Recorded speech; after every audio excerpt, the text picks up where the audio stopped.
Okay, let's get going. Good morning, everyone. Thank you for joining this morning's Economic Security for All Washington College Grant Connect training and legislative update session. My name is Mariah Matthews, for those of you who don't know me already, and I am an Economic Security for All, or EcSA program manager. I work alongside Ross Gearlock and Shannon Brundle with Washington State Employment Security Department. And we are joined today by Carly Curley, Assistant Director for Need-Based Programs with Washington Student Achievement Council. Really excited to have Carly with us this morning.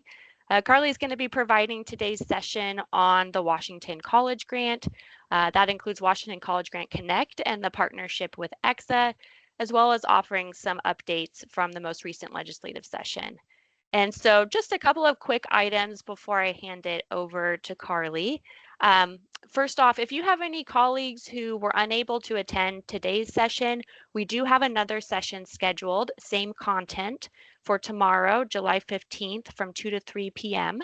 And additionally, we are currently recording today's session, and this recording will be emailed out to all attendees, as well as published on our EcSA page of the Washington Workforce Professional Center website. So please do know you'll have this for future reference, and I'll be sending out the slide deck as well as the recording to everyone before end of week. And as we proceed with today's session, please do feel welcomed to put questions into the chat as Carly's presenting.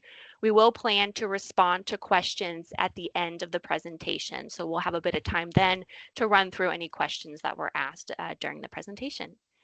So with that, I'm going to go ahead and hand it over to Carly. And thank you, Carly, for joining us this morning. Thank you so much, Mariah. Hi, everyone. So good to be with you this morning and get to talk with you about some work that I get to do that I love, and also spend some time just with folks that are doing incredible work in our community. So I really appreciate you. Like Mariah said, my name is Carly Curley. I use pronouns she, her. I am the Assistant Director for Need-Based Programs at the Washington Student Achievement Council. And so what that means is I basically work with different funds like Washington College Grant, College Bound, the WASFA application, and a variety of other things. You know, one of those like other duties as assigned type positions. So I get to go out and do a lot of trainings for folks. And so this is really something that I enjoy doing. So good to be with you. So what are we going to talk about today? So we're going to talk a little bit about who the Student Achievement Council is. You may be wondering, WASAC, who's that? What do you all do? And yeah, we are another agency with the state. So I'll tell you a little bit about that. A little bit about our WA Grant marketing and concept, a lot of information about Washington College Grant and Washington College Grant Connect. And then, like Mariah said, we will have plenty of time near the end here to go over any questions that you have. So please keep them coming in the chat. So who are we? We are the Washington Student Achievement Council, and we actually have a council. So it kind of functions like a board of trustees or something like that, where we have many folks that are in different types of areas where they are, you know, we have student representation, we have community members, we have folks from colleges that all help with decision making and policy and legislative matters, and meet frequently. So this is a snapshot of our council and who, you know, our chair is. Like I said, we have some student members, and we do have some vacant seats that are actually appointed by the governor, and that's because we are an actual governor cabinet based agency. So that's kind of a unique thing about the council. They are appointed by the governor's office, and because they're from so many different areas, they kind of offer that broad perspective for the work that our agency does. So what do we do? You know, we do financial aid, but it's a much bigger scope at the council of what we actually do. And so what we're trying to do is increase educational attainment opportunities in Washington. And so that's any post-secondary credential, and that can include things like apprenticeship or certificate programs or traditional college, many different pathways to get to that credential. We are charged with leading statewide strategic planning. We are supporting Washingtonians through the administration of financial aid. So that's a huge piece of the puzzle. And we advocate for economic, social, and civic benefits of post-secondary education. And kind of what you see here is kind of where we look at those things. We call them clusters. So we're kind of an equity-based focus throughout all the work that we do. But we have some different clusters that we focus on, such as affordability, enrollment, completion, and basic needs. So these clusters are work that's done within the legislative session. They're also work that is done throughout financial aid programs. And this is kind of all the framework that we look at. We do make recommendations to the legislature on policies and funding to increase educational attainment for all students. So that is a function of our agency. We're also striving to make sure that the attainment is at 70% in our state. And so you can see here, we're getting there, we're growing. It's a slow type of increase as we go, but you can see we've made progress towards that 70% goal. And that goal specifically is that adults age 25 to 44 will have a post-secondary credential. And so right now we're at that 62%, and our work is each day is focused on achieving this goal. And so each person in the agency has a different piece to that puzzle. So that's the council. Let's move into WA Grant. So it is our flagship program. So, and also one thing, if you don't know, we are one of the most, if not the most generous state when it comes to our financial aid, our state financial aid. Each year there is data that comes out from all the different states across the United States with their different programs, and Washington is always leading that in our generosity to students. And so we're really proud of the WA Grant program for folks. And we kind of transition into WA Grant language. You might have seen billboards or different ads with WA Grant. And the reason why is that's kind of an umbrella for all the programs we offer. We want to make sure that folks know it's not just traditional scholar or college students that can receive this. You know, like I mentioned, if you're going on an apprenticeship journey or you're going to be doing a certificate that's eligible, this could be a pathway for you. And so that's kind of the goal of the WA Grant language. And it's really Washington College Grant dollars. It's just the umbrella name for the program. We really want to make sure that folks know it's flexible. It can be used for many different career pathways. It's a shorthand term. And so this is what you'll see when you, in terms of seeing marketing for this fund. These are things you can share, you know, find out if you qualify. There's many different ways to find out. We have a calculator on our website. There's resources in multiple language. There's also a financial aid toolkit available to folks that can help. And really, it is just a generous program that many more folks qualify for than they may even be aware of. So that's usually what we want to make sure folks know. There's a lot, it's generous, it's flexible, you don't have to go full time to receive it, and you may be surprised if you qualify. So speaking of the umbrella, this is like our favorite language for the WA Grant, but basically we look at it as an overall arching term as far as opportunities to receive this fund. And so you may be going to college and you get Washington College Grant, or you may be doing apprenticeship and get WA Grant for apprenticeship. It's all under the same umbrella and the same funding. Speaking of pathways, one thing that our agency loves, we love a pathway terminology, but basically we love to see that there's different ways for people to get this funding.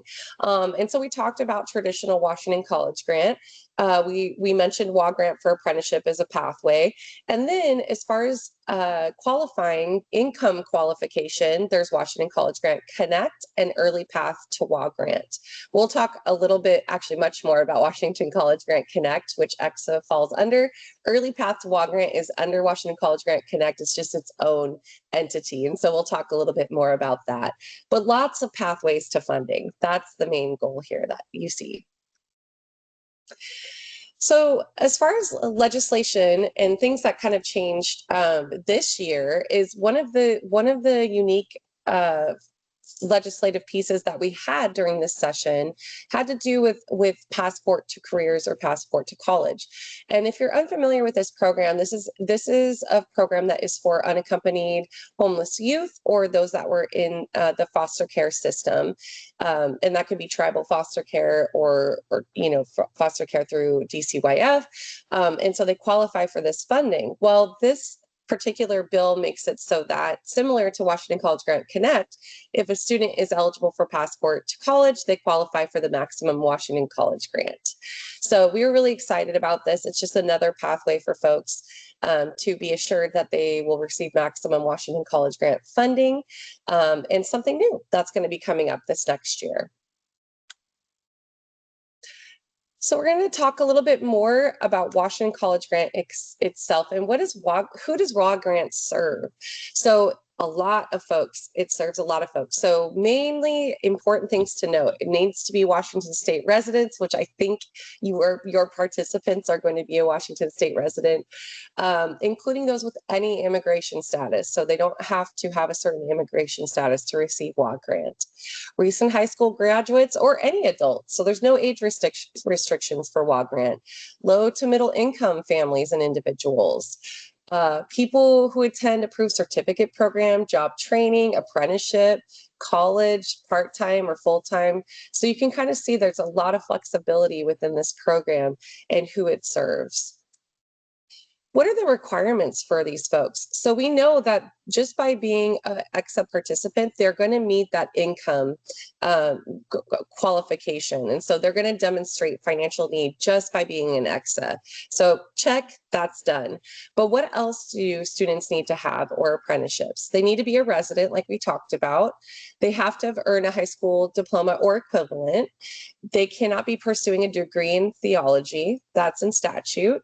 Not already achieved a bachelor's degree or higher. So I know sometimes we get some folks who are participants that may have questions like, oh, I want to use this for grad school. Unfortunately, the WA Grant program is not for those students. It's only for those working on their first degree. And they can't be default or owe repayment on state financial aid programs. How long can they receive Washington College Grant? Well, they can receive it up to 18 quarters or 12 semesters, and that's full time. So if a student's going part-time, they would have even more eligibility. It would last longer because this is 18 quarters of full-time eligibility. Another great thing that happened in a couple of years ago is that this aligned with the federal Pell Grant. So if you are familiar with financial aid or familiar with the federal Pell Grant, there's a 6-year limit for that. Makes it easier for folks because now they don't have to be tracking all these different, okay, I'm done with this fund, but I have this one. Now they align together, and we're really happy about that. Makes it easier for understanding. There's no time limit. There's no age limit. So lots of options here. So where can it be used? It needs to be at our what we call a participating institution, or one of our approved apprenticeship sponsors. And I just heard that we have actually 35 or more approved apprenticeship sponsors now, and that list keeps growing. For our institutions, we have 65, and we might be adding another one here shortly, so we'll see soon if we have more. So they do have to be at a participating institution, but that does include all of our public 2- and 4-year colleges, as well as some private colleges.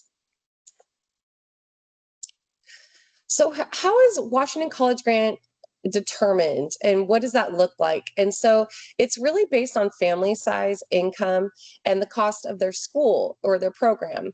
And this is known as need. And so we determine that based off of something called median family income, which is different than what the FAFSA use, which is the Student Aid Index. So a little bit difference in the state. The great thing about those that are in the Washington College Grant Connect program is that no matter what, if they are in the Washington College Grant Connect program, they qualify for maximum Washington College Grant. So that's a huge benefit for folks. They're not going to qualify necessarily based off of their MFI solely. And we'll get into what that looks like.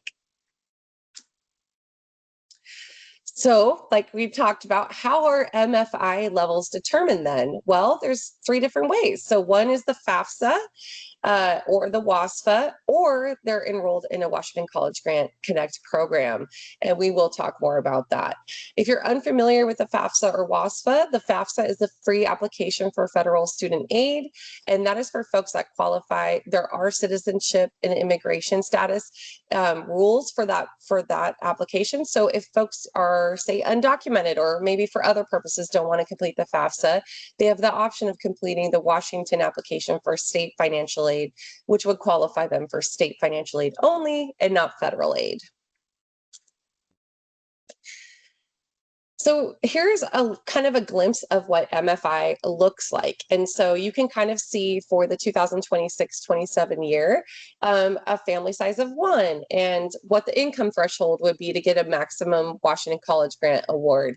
And you can kind of look throughout the chart to see like what they could have. So basically, if you read it, a family size of 1 could earn up to $72,500 and still get some Washington College Grant. Again, for Washington College Grant Connect folks, no matter what their income was or reported on a financial aid application, they get 100% full grant, WA grant award. So huge benefit. Here's a great example of that. So we talked about a family of 1. They could earn $43,500 and up to $72,500 for a partial award. Likewise, for a family of 4, here you see they could earn up to $83,500 and get a full award, and earn up to $139,500 and get a partial award. So it's pretty generous. And we do have that financial aid calculator. So it's a really helpful tool for folks if they're trying to estimate their award. I would say for your participants, you can know that they're going to get the maximum Washington College Grant. So it might be more helpful to figure out what they have at a given college. And we'll look at that at the next slide. So speaking of that, here's a slide of the full award. So like we talked about, it depends on where they attend on what that full award looks like. A student attending the University of Washington might be eligible for more than those attending at, a community or technical college. And that's because the actual award is based off of tuition and fees.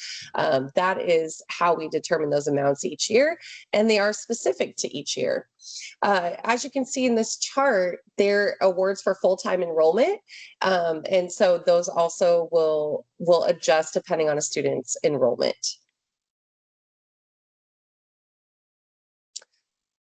Okay, so although Washington College Grant Connect participants do not have to have a FAFSA or WASFA on file, we always want to encourage them to complete one, because we wouldn't want them to miss out on other financial aid.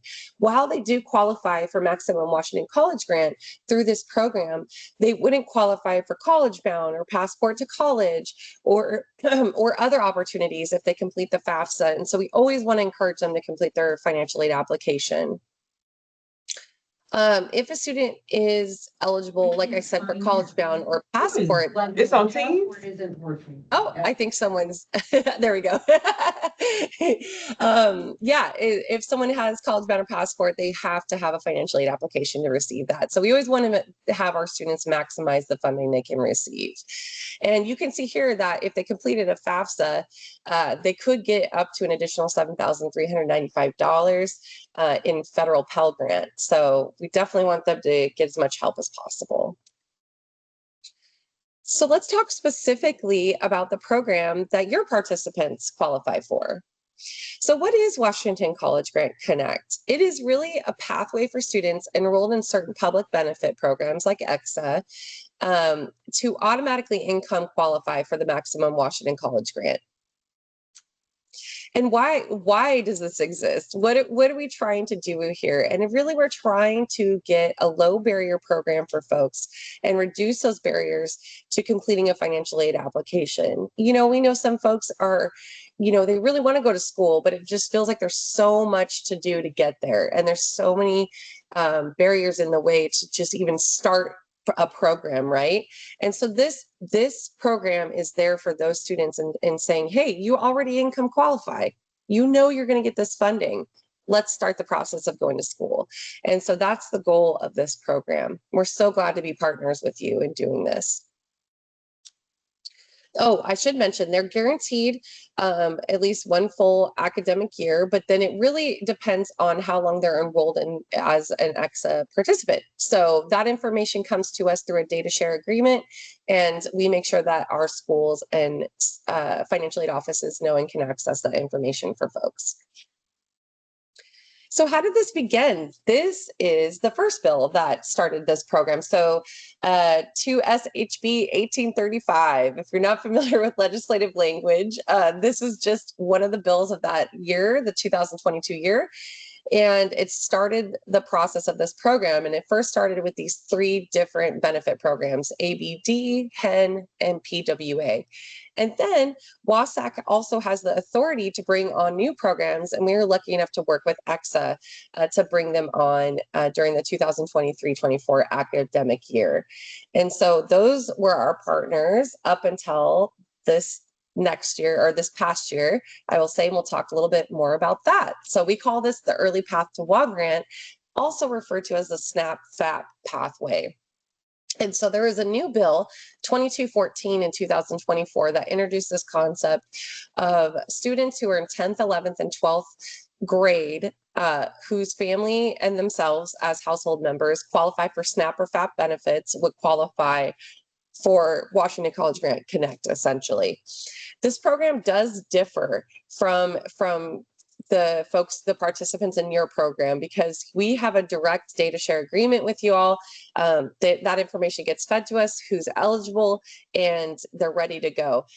This program, we were unable to get a data share agreement for folks, so they have one more application that they have to do to qualify.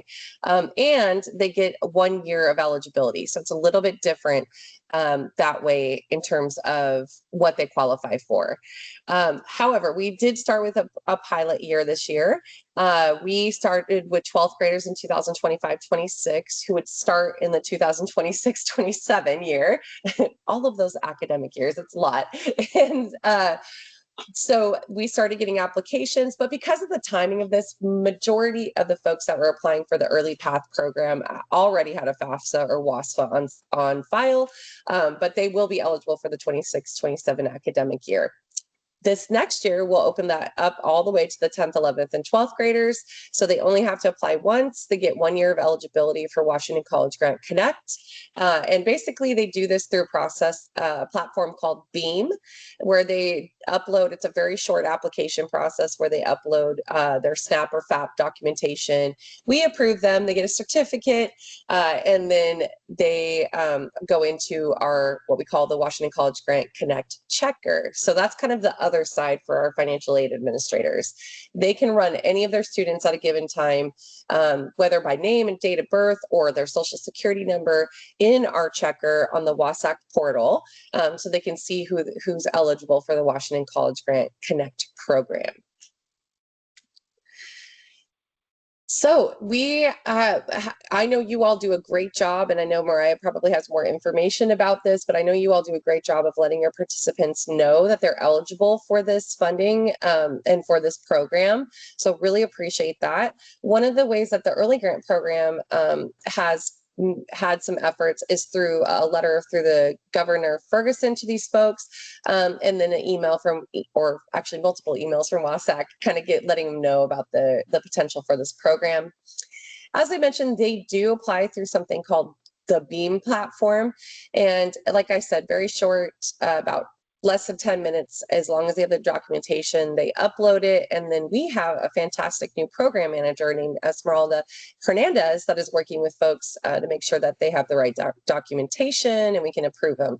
So while it is a WCGC Connect program, it just works a little bit different because of limitations in data sharing. We do, I should mention, we do have more information about this pathway if you're at all curious. We have a lot of information that we post on our website under the FAA resources, and we have other trainings and webinars on a variety of different things in case folks are interested in that. And I'd be happy to throw that link in the chat here in a little bit.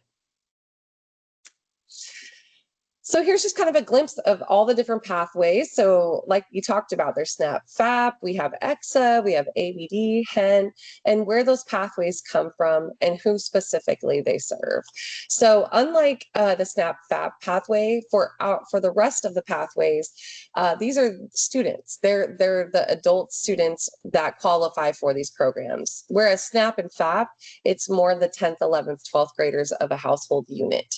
And so that's kind of the difference between those.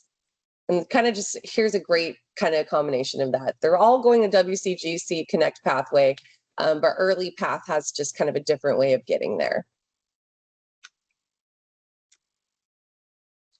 So we talked about this when it comes to WA grant, same type of requirements. They all have to be a resident, high school diploma or equivalent, and all of the other different requirements we talked about with WA grant are true for Washington College Grant Connect folks as well. It's just a difference on how they demonstrate need. So they don't have to have an application on file. They automatically qualify through the Washington College Grant Connect program. So like we said, there's some differences with the Early Path, or there's some specific qualifiers for the Early Path program, that it's 10th, 11th, 12th graders. They have to graduate from a Washington high school or homeschool. We're not looking at that for the other WA Grant Connect.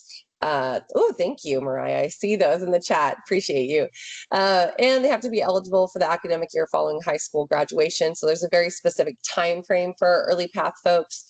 Whereas with your participants, it's just they're eligible for EcSA, they continue to be eligible. So no FAFSA or WASFA required. They qualify for maximum Washington College Grant, just kind of reiterating that. Those are the benefits of the Washington College Grant Connect program. And yeah, so here's again what that looks like at the maximum Washington College Grant awards at a given university. And so you can kind of see what those look like for folks. And really what that means is no matter what the financial aid application says, if they completed one, and no matter if they would have qualified for a lower award, just because they're in Washington College Grant Connect, they would get the maximum award. So we'll kind of look at some data here to show what that looks like. So here's just some more about other colleges. So community and technical college amount, and what that looks like for this upcoming year. So it's quite a bit, you know, $5,095 for the year. That's for a typical 9-month period. If they go during summer, they get an additional amount for summer as well. So if you're working with participants that are thinking about summer, they could also receive help for that term too. And what does this look like for prospective students? So what do they hear from us? What do they know, and what's their journey to finally reaching school? And really they receive a notification. So they get that letter that however that is emailed or mailed to them from your agency and your program, that they are notified they qualify for this. They need to apply to the college they want to attend. So if they're thinking about multiple colleges, maybe they're applying to multiple. Colleges can then check eligibility for them. They can see if they're Washington College Grant Connect eligible, and they can confirm that for folks. And then if they have questions, they really need to connect with a financial aid office at the college. They can really provide them the most information when it comes to, you know, what is my aid going to look like? What am I going to owe? Things like that. They're able to provide a more thorough you know, information for a given student so that they have all the pieces come together for them. That's kind of the journey for a prospective student. So here's some stats for you, and this is based off of our spring reporting data.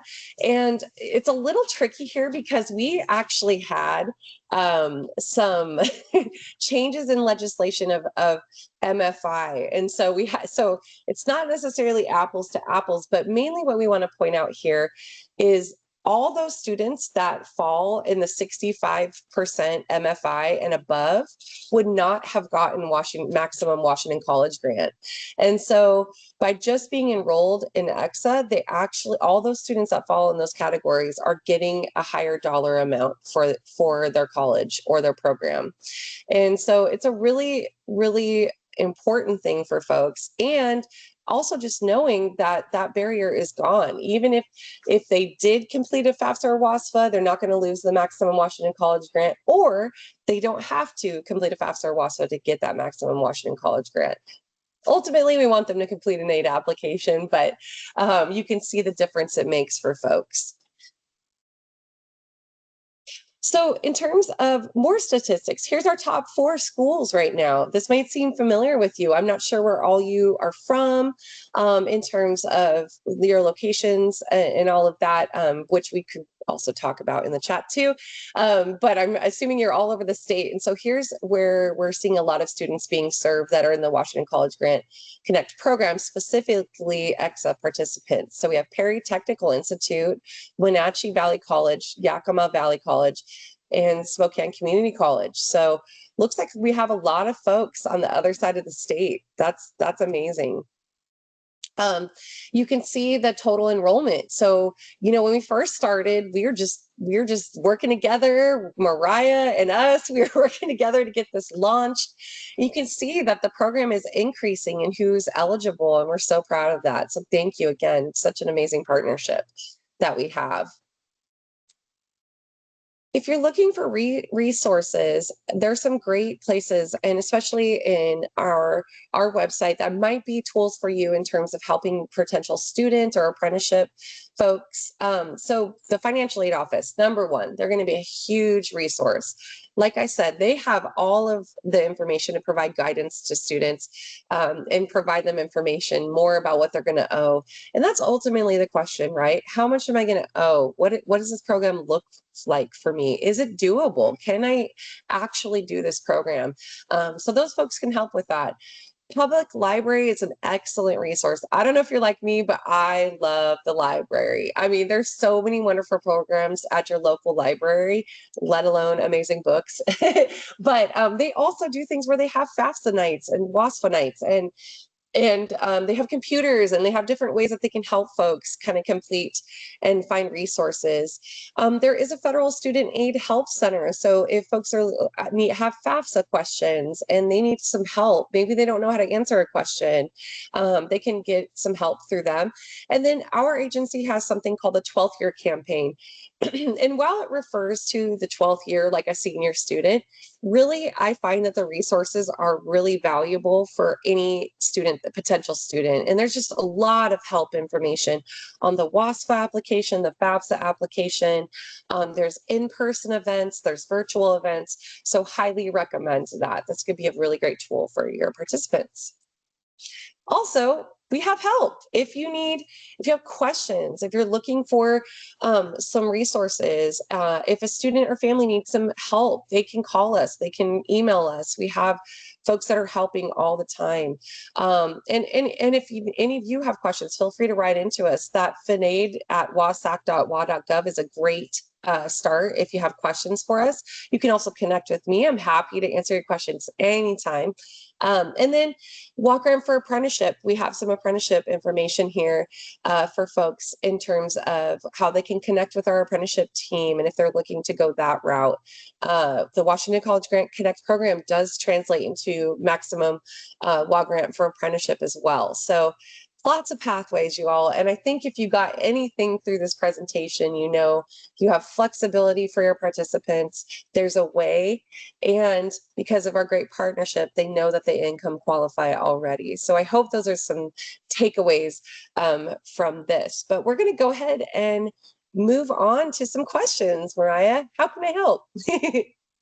Hey, Carly, thanks so much. Really appreciate this morning's presentation, and overall, really appreciate the partnership that we have with WASAC and with you all with the Washington College Grant Connect program. I did drop a couple links into the chat regarding the Washington College Grant Connect WASAC site, the Early Path to WA Grant site on WASAC, and then also a link to some of the materials that we have, particularly the EcSA Washington College Grant Connect eligibility letter template, as well as some other kind of EcSA facing Washington College Grant materials on the EcSA page of the Workforce Professional Center site.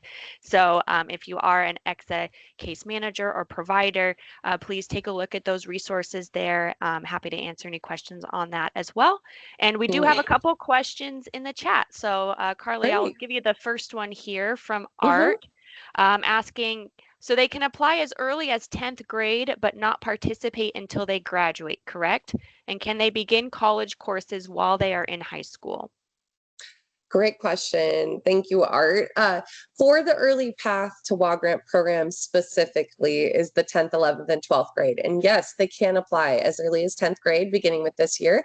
That application will open up on September 1st for the 2026-27 application year.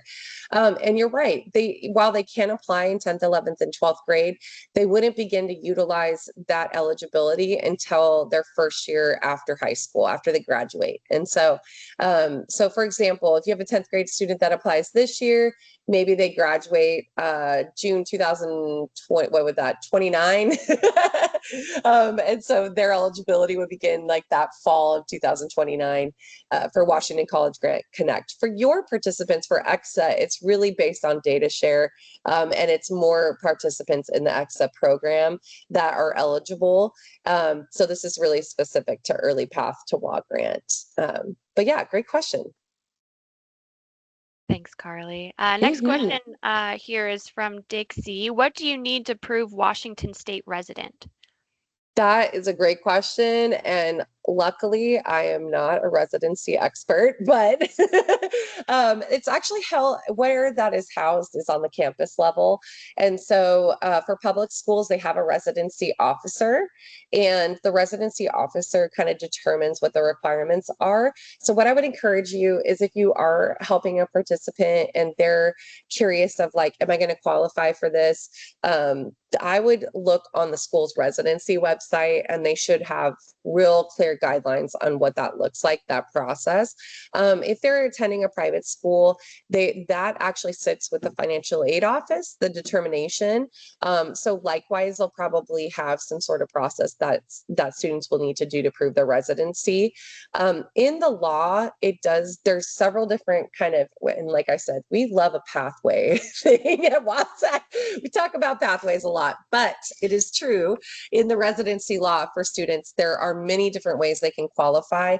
Sometimes it depends on immigration status. Sometimes it depends on dependent versus independent. And so basically, if a student can qualify through any of these different ways, they are deemed a resident. Probably the most common residency rule is that they have to be in the state at least 1 year for purposes other than college. And that's open to, and there's many other factors to that residency piece. But all in all, when you're helping folks, I would just say, kind of connect them with the residency officer at the college, and the college will have their process outlined for them. Awesome. Thanks, Carly. Are there any other questions? And feel welcome to come off mute. You can ask them that way as well.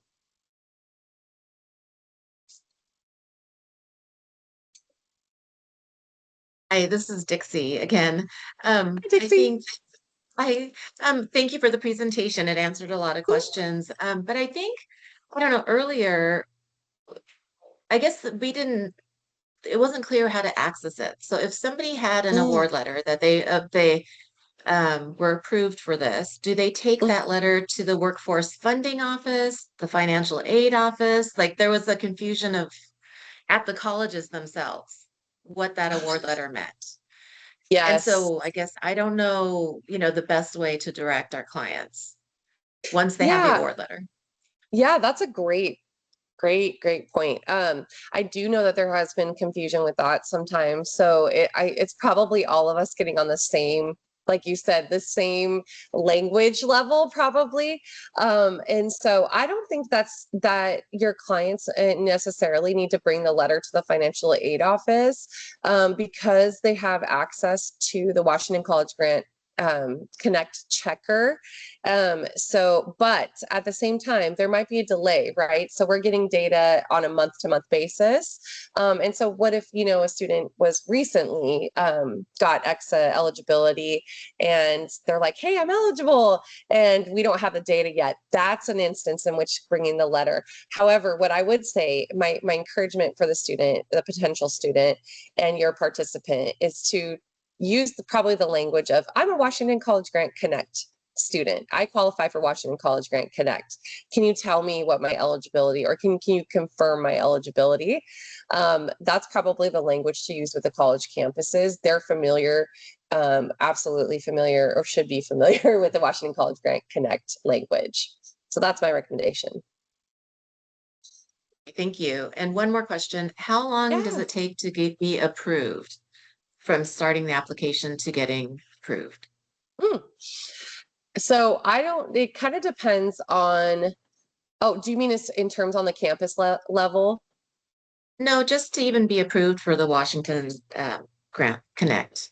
So we can just kind of set expectations, with our clients, like we'll apply now and you'll know within, I don't know, weeks or a month, or how long does it take? Yeah. So in terms of being income eligible, so through EcSA, I think it's as soon as they're an EcSA participant, I think, and Mariah, you can correct me if I'm wrong, but I'm pretty sure they show up on our data exchange and then they go into our system to show them as eligible. In terms of awarding financial aid, that depends on the college. So they have different deadlines that they might have where they may take a couple months to award financial aid, so it's kind of campus dependent, but the final information that would go to your participant would be their offer of financial assistance or financial aid letter, however they word it at the campus, that would show, hey, you get Washington College Grant. And then that would show their eligibility. It's not going to be called Washington College Grant Connect on the award letter, because Washington College Grant Connect is simply an income eligibility for the maximum aid, or Washington College Grant itself. And so, to answer that, it's dependent on the campus, their process for awarding financial aid. So a question for your participant might be like, talking to financial aid office and say, hey, when can I expect to receive an award letter? And they could tell them the process for that. But in terms of streamlined process between knowing that the EcSA client or participant, qualifies, that's a pretty quick process in terms of them going into our checker. Like I said, it happens on a monthly basis, but being awarded financial aid, that could take some time, and it is campus dependent. Thanks, Carly. I'll just add one thing regarding, so like Carly said, the income eligibility is automatic. We do have that data sharing agreement in place. The data is shared monthly, everything Carly said. There could be an instance where the data hasn't updated quite yet. It could be a couple weeks off. And so there may be a unique instance where a participant does walk in to the college, and when they go to check, they don't yet appear in the system. And so, if that happens, you're welcome to reach out to me or to WASAC. I'll put my email as well as the main WASAC email into the chat here, and we can make sure that something else didn't happen, that we weren't expecting, that it was just a product of the timing on the data share. And additionally, that letter of eligibility, like Carly said, it's not necessary. The schools have the portal and a link to check eligibility through the system and through our data sharing.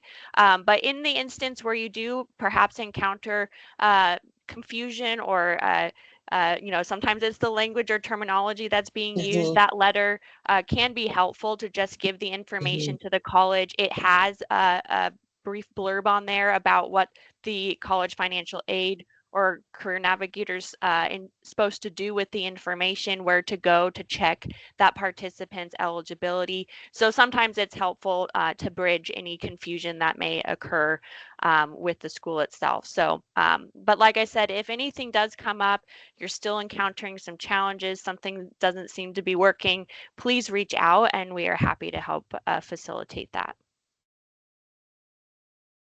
Thank you.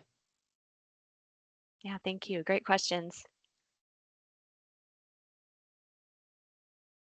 Any other questions?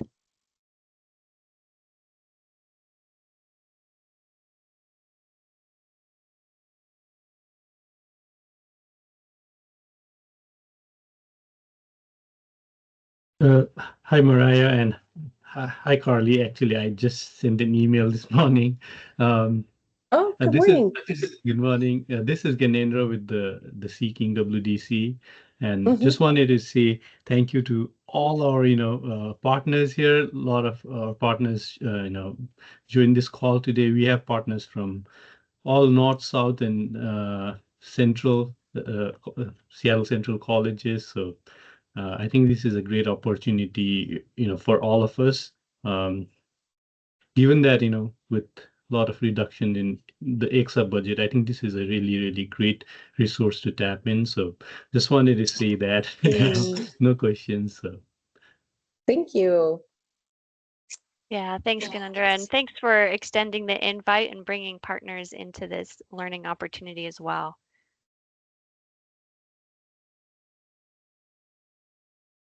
And thanks, Carly. You were right on it in terms of the eligibility criteria. So there was a question about sharing the eligibility criteria again, and Carly's copied those details in the chat.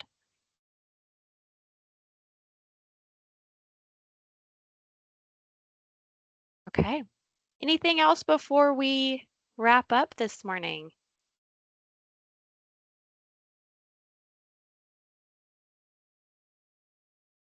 Okay, well, just a friendly reminder, we do have this session occurring again tomorrow afternoon, 2 to 3 p.m. It will be the same content, but if you do have any colleagues that weren't able to attend this morning, please encourage them to attend tomorrow afternoon. We've also recorded this session and we'll make that recording available to all of you, and it will be published on the EcSA Workforce Professional Center site, so will be accessible after this week as well. So just want to thank you all for attending, and thank you again to Carly and Washington Student Achievement Council for the partnership with EcSA. We so appreciate you and all the work that you're doing for students across the state. Thank you so much. Everybody have a great day. Thank you all. thank you, everyone.